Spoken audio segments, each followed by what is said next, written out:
Hello दोस्तों, मैं आशुतोष कुमार। आप देख रहे हो सबका नॉलेज यूट्यूब चैनल।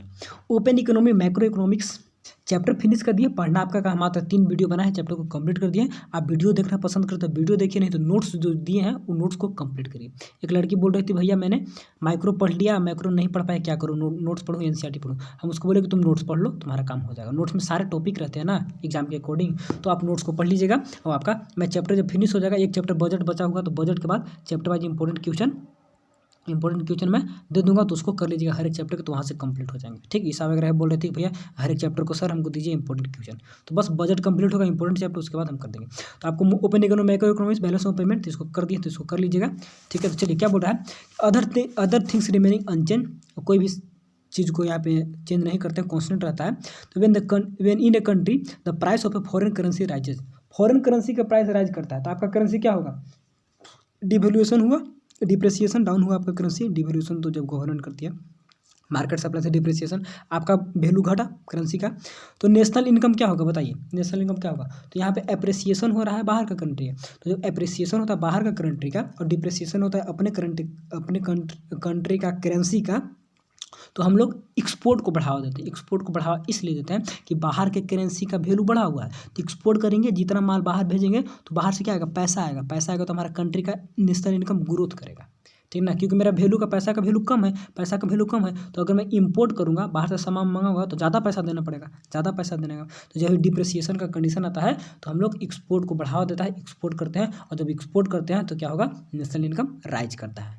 तो इतना डीप मत समझिएगा, तो इतना समझ लिए कि फॉरेन करेंसी अगर राइज करेगा तो नेशनल इनकम राइज करेगा, फॉरेन करेंसी डिक्रीज करेगा तो नेशनल इनकम डिक्रीज करेगा। ठीक है, चलिए इसके बाद सेकंड देख लीजिए, तो फॉरेन एक्सचेंज, एक बार वीडियो को पढ़ लीजिए, उसमें सब बताया हो, डिप्रिसिएशन डिवैल्यूएशन क्या बोले, वहाँ से सवाल ऑब्जेक्टिव बनता है। देखिए ऑब्जेक्टिव बना, हर बार बनता है, तो उसको करना होगा अच्छे से। तो foreign exchange transaction depend upon the other foreign exchange transaction are called, वैसा फॉरेन एक्सचेंज ट्रांजेक्शन जो कि दूसरे और ट्रांजेक्शन पर डिपेंड करेगा, तो उसको क्या बोलेंगे? Current, capital, autonomous. देखिए ऑटोनोमस और एकोमोडेटिंग, इसको टॉपिक नोट्स में नहीं था, तो इसको अलग से लगा दिए हैं, लास्ट में बता देंगे, समझा देंगे कैसे कैसे क्या होता है, या भी थोड़ा सा बता दें, लास्ट में बता देंगे। ठीक है, तो यहाँ पे ऐसे सोचिए, अभी पढ़ाई नहीं तो इसको ऐसे सोचिए कि क्या बोल रहा है कि दूसरे पे डिपेंड करेगा, तो ऑटोनोमस नाम से क्लियर है कि डिपेंड नहीं करेगा। एकोमोडेटिंग, एक साथ ट्रांजेक्शन जो मेल जोल होगा, तो यहाँ पे है ना डिपेंड कर रहा है, तो यहाँ से ऑटोनोमस में डिपेंड नहीं करेगा, इसमें एकोमोडेटिंग में डिपेंड करेगा।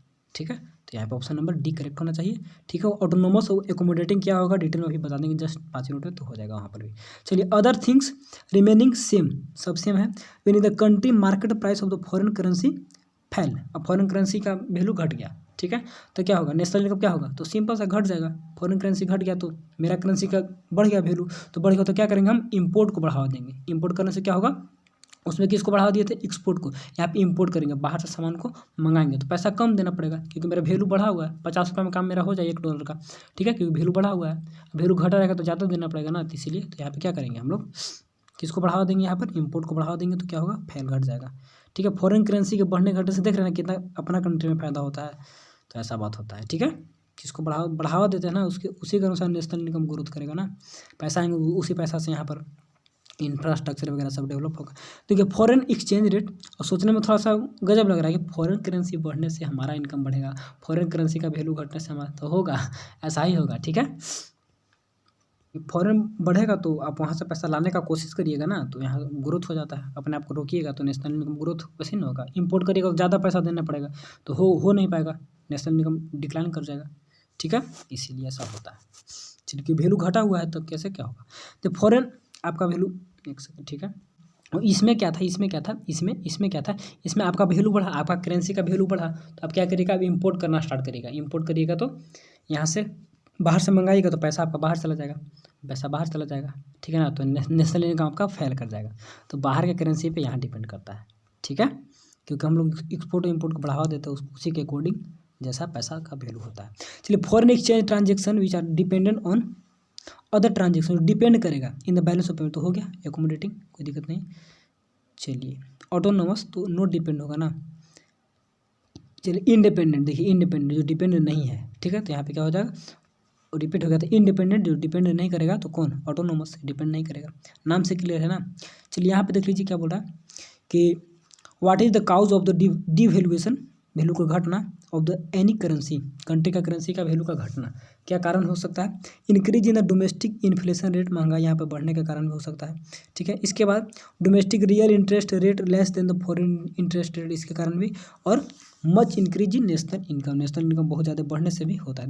देखिए अपोजिट, नेशनल इनकम बहुत ज़्यादा बढ़ने से भी डिवोल्यूशन देखने को मिलता है, या डिवोल्यूशन से भी नेशनल इनकम, तो दोनों यहाँ पे रिलेट करा तो ऑल ऑफ दीज यहाँ पे सब होंगे, तो हम लोग टिक मार दीजिएगा सब ऑल ऑफ दीज। चलिए एक बार चैप्टर को रिकॉल जरूर करना होगा वहाँ पे, तभी समझ में आएगा अच्छे से। चलिए, the operation of the daily nature in the foreign exchange market is, तो डेली बेसिस पे काम होना, तो ऑन द स्पॉट पे जो हमेशा आज एक दो दिन में चेंज होते रहता है। फॉरवर्ड तो जो आगे फ्यूचर के लिए ना, डोमेस्टिक इंटरनेशनल तो होगा नहीं, तो ऑप्शन नंबर स्पॉट मार्केट। चलिए, और अगर इसमें अगर अच्छे से इसको समझा देते हैं, अगर दिक्कत होगा किसी को, देखिए बोल रहा है कि what is the cause of devaluation of the country currency. कारण क्या है? Increase in the domestic inflation rate, inflation rate यानी कि महंगाई। तो जब महंगे होंगे ना, तो आपको ज़्यादा पैसा देना पड़ेगा, ज़्यादा पैसा देना पड़ेगा तो आपका पैसा का वैल्यू कम जाएगा, आपको 80-100 देना पड़ेगा इस टाइप से। ठीक है ना, आपका वैल्यू कम गया। Second, domestic real interest rate less than the foreign interest, आपका करेंसी का पैसा कम मिल रहा है, इंटरेस्ट कम मिल रहा है, तो वैल्यू ऐसे घट गया।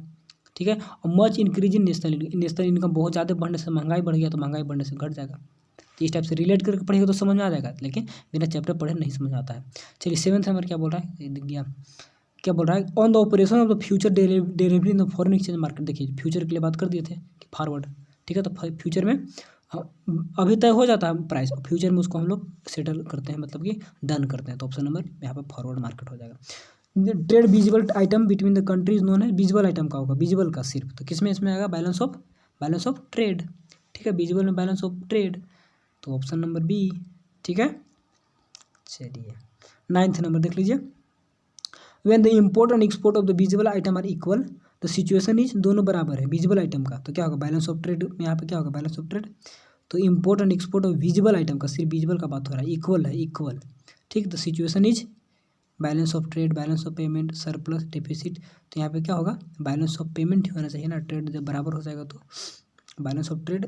पेमेंट में तो सब आ जाएगा ना, विजिबल है तो केवल ट्रेड होगा, केवल ट्रेड होगा, विजिबल में ट्रेड और विजिबल अनविजिबल सब में बैलेंस ऑफ पेमेंट। ठीक है, इसके बाद when there is a favourable balance of trade, favourable यानी कि एक्सपोर्ट ज़्यादा इम्पोर्ट कम, तो यहाँ पर एक्सपोर्ट ज़्यादा करेंगे तो बाहर से आएगा क्या? बाहर से आपका पैसा आएगा, तो फेवरेबल हो जाता है। ठीक है, चलिए फिल इन द ब्लैंक्स देख लीजिए। The rate of the exchange refer to the rate of exchange as determine, और यहाँ पर क्या है? डिटरमिन बाय द गवर्नमेंट, जो गवर्नमेंट से द्वारा, तो क्या होता है? फिक्स होता है कि वेरिएबल होता है?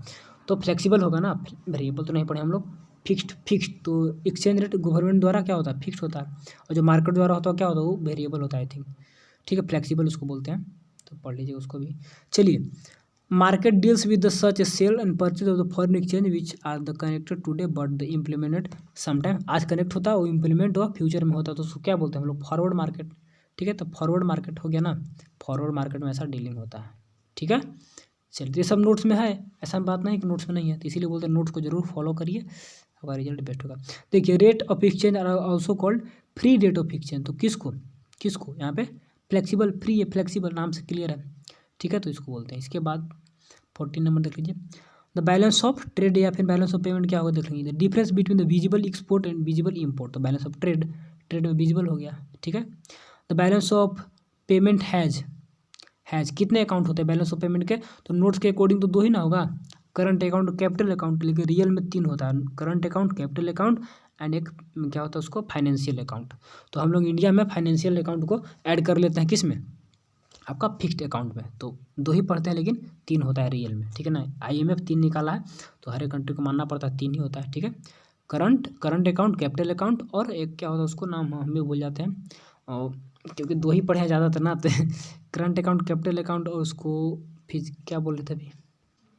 फाइनेंशियल अकाउंट भूल जाते हैं, अभी बहुत रात हो गया। देखिए आप लोग का टाइमिंग दिखाते हैं, देखिए अभी कितना बजा, 12:58 हो रहा है। अभी वीडियो रिकॉर्ड करें, क्योंकि सुबह डालना होगा, तो अभी का काम अभी कर लेते हैं। चलिए, तो आपका बैलेंस ऑफ पेमेंट है, ठीक है, इसको याद कर लीजिएगा।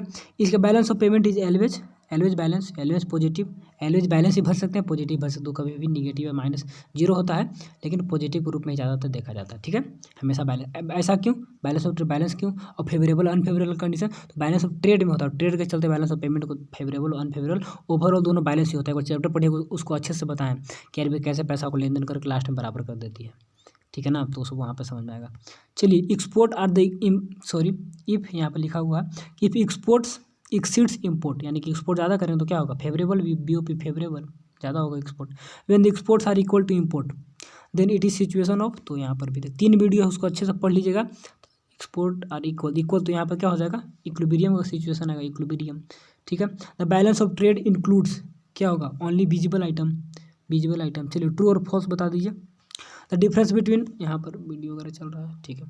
The difference between value of export and import of a goods and services are called balance of payment. तो दोनों का गुड्स और सर्विसेज फॉल्स, अच्छा ट्रू और false is called balance of, is called trade balance नहीं, उसको balance of payment बोलेंगे। ठीक है ना, तो ट्रेड में तो केवल यहाँ पे देखिए फॉल्स लिखा हुआ। ठीक है, the balance of trade refers to the relationship between value of import export of a goods and service does not include, क्या है, इनविजिबल यहाँ पर इंक्लूड नहीं होता है, इसीलिए फॉल्स है। तो यहाँ पे एक्सप्लेनेशन भी लिखा हुआ है, तो इसको आप आराम से पढ़ लीजिएगा।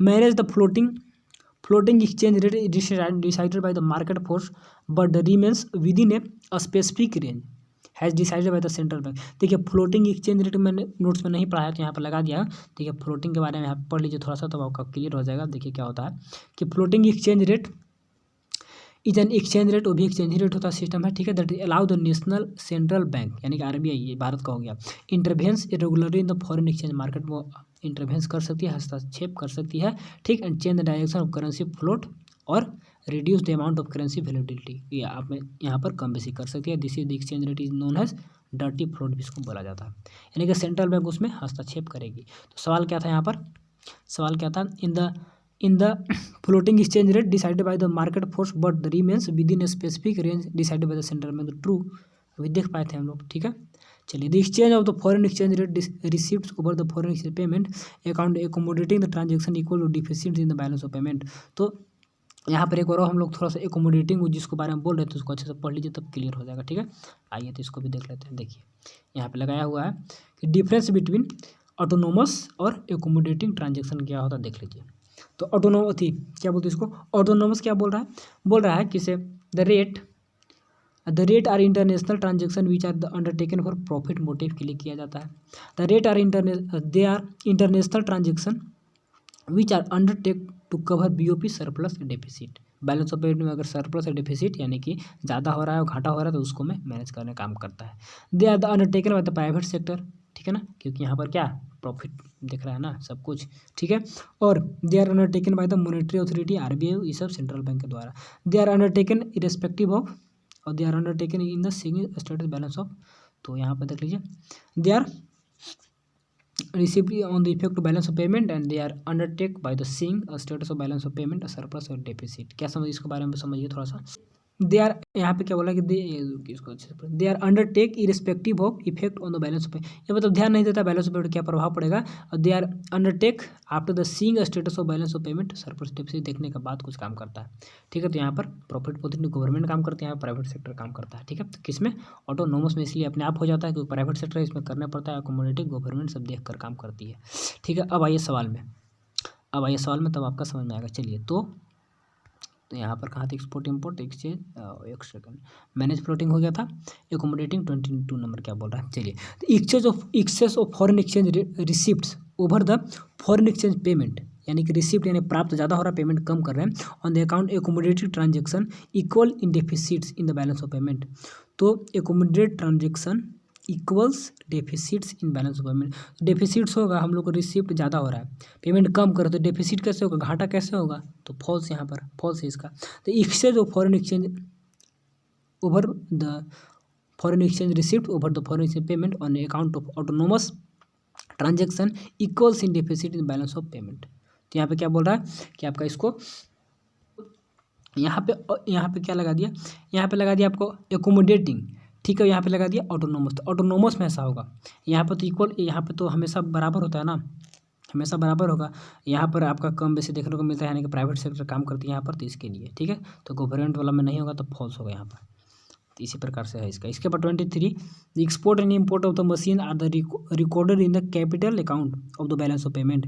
Export and import of machine are the recorded in the capital account of the balance of payment. तो फॉल्स होगा, क्योंकि एक्सपोर्ट एंड इम्पोर्ट हम लोग मशीन का जब करेंगे तो करंट में आ जाएगा, ठीक है ना। अब मशीन का इन्वेस्टमेंट करेंगे, लगाएंगे कंपनी, तो आपका कैपिटल में आएगा, ठीक है। तो मशीन आप यहाँ पे क्या कर रहे हैं, फॉल्स लिखा हुआ है। देखिए export and import of the machine are not recorded in the capital account. और यहाँ पे क्या है, the transaction do not involve with the government goods, export and import of machine are the part of the current account का है, ठीक है, पढ़ लीजिएगा। चलिए the current account of balance of payment accounts are recorded only the export and import of the goods and services, true होगा। False है, the current account of balance of payments accounts records only export and imports of goods and services. क्या बोल रहा है, answer देख लीजिए। The current account of the balance of payments also, अच्छा अच्छा इसमें भी होता है ना, एक्सपोर्ट इम्पोर्ट के साथ साथ आपका यूनिलेटरल ट्रांसफर भी होता है ना। तो यानी कि करंट में 3 होता है, गुड सर्विसेज यानी विजिबल, इनविजिबल और यूनिलेटरल ट्रांसफर, यानी कि इसका मतलब हो गया आपका जो गिफ्ट वगैरह डोनेशन वगैरह मिलता है तो सब कुछ, ठीक है। तो करंट में अब कैपिटल में क्या क्या आएगा, कैपिटल में आपका आ जाएगा इन्वेस्टमेंट, आ जाएगा लोन, आ जाएगा। उसके बाद आपका आ जाएगा एक और क्या बोलते थे हम लोग उसको, बोलेंगे कैपिटल, एक सेकेंड, उसका बैंक कैपिटल, कैपिटल जो बैंक वगैरह से लेन देन कंपनी करते हैं उस टाइप से पढ़ते हैं, सब पढ़िए वहाँ पे है। तो foreign exchange, foreign investment are recorded in the capital account of the balance of payment. Foreign investment are, हाँ ट्रू होगा, ट्रू होगा। चलिए foreign investment are recorded in the capital account पर, चलिए ठीक। इसके बाद banking insurance are the example of visible item. Visible कैसे, बैंकिंग इंश्योरेंस कैसे देख सकते हैं, फॉल्स होगा, फॉल्स है, these are the not part. चलिए आपका लास्ट सवाल, मैच 2 कॉलम आ गया तो थोड़ा सा इसको मिलाइएगा अच्छे से पढ़ के, वीडियो को पॉज करके, और पॉज करके इसको वीडियो को थोड़ा सा एक बार खुद से मिलाने का कोशिश करिएगा, और जब मिल जाएगा तब यहाँ पे आंसर मिलाइएगा, ठीक है। तो यहाँ पर भी आपका आंसर है तो मिला लीजिएगा। चलिए तो देख लेते हैं आंसर क्या है। आइटम ऑफ करंट अकाउंट तो यूनिलेटरल इसमें आ जाएगा, बिल्कुल है। आइटम ऑफ कैपिटल तो पोर्टफोलियो आ जाएगा, कैपिटल में पोर्टफोलियो आ जाएगा, इन्वेस्टमेंट आ जाएगा, सब आ जाएगा, ठीक है ना। पोर्टफोलियो इन्वेस्टमेंट जो होता है PFI इसको बोलते हैं, ठीक है। और इसका बैलेंस ऑफ ट्रेड तो यहाँ पर PFI PDS सब इसमें आता है। Include the visible item only, ठीक है ना, बैलेंस ऑफ ट्रेड में केवल विजिबल होगा। करंट में क्या होगा, इंक्लूड विजिबल इनविजिबल दोनों। ऑटोनोमस में क्या होगा, above the line of item. और एकोमोडेटिंग में क्या होगा, below the line of item. और इफेक्ट ऑन द एकोमोडेटिंग, वो इसको अच्छे से पढ़ लेना एक बार और सर्च करके, PDF वगैरह में था नहीं तो हम भी अच्छे से नहीं पढ़ पाए इसको। और इसके बाद effect on the appreciation of domestic territory, effect on the appreciation of domestic territory, देखिए बढ़ेगा आपका जब दाम बढ़ेगा तो इम्पोर्ट्स विल इंक्रीज, इम्पोर्ट बढ़ेगा। Effect on the depreciation of domestic currency, आपका वैल्यू घटेगा तो आप एक्सपोर्ट को बढ़ावा करिएगा, ठीक। जब आप एक्सपोर्ट करिएगा तो बाहर से पैसा आएगा, क्योंकि आपका वैल्यू घटा हुआ है पैसा यहाँ पर, ठीक है। तो इसी से आपका फर्स्ट ऑब्जेक्टिव भी बना हुआ था, तो इसको कर लीजिएगा, ठीक है। और thanks for watching, please share with your classmate, थोड़ा सा भी सपोर्ट दिखाइए अपना, क्योंकि देखिए कितना रात तक आप लोग काम करते रहते हैं, ताकि आपका वीडियो अच्छे से टाइमिंग से जाए, आपका सिलेबस कंप्लीट हो। अभी एक चैप्टर बचा हुआ है, फिर रिवीजन टेस्ट बहुत काम है, तो इसलिए सोचिए अपना भी काम करते रहे, आप लोग भी करते रहे, सब कुछ टाइमिंग से होते रहे, ठीक है। तो सभी को बेस्ट ऑफ लक, सभी तो थैंक्स। कहीं से कोई डाउट हुआ होगा तो नेट गूगल सर्च करके उसको अच्छे से क्लियर कर लेना, ठीक है। जितना मेरे से था मैंने बता दिया, सब कुछ कर दिया, ठीक है। तो thanks for watching and best of luck.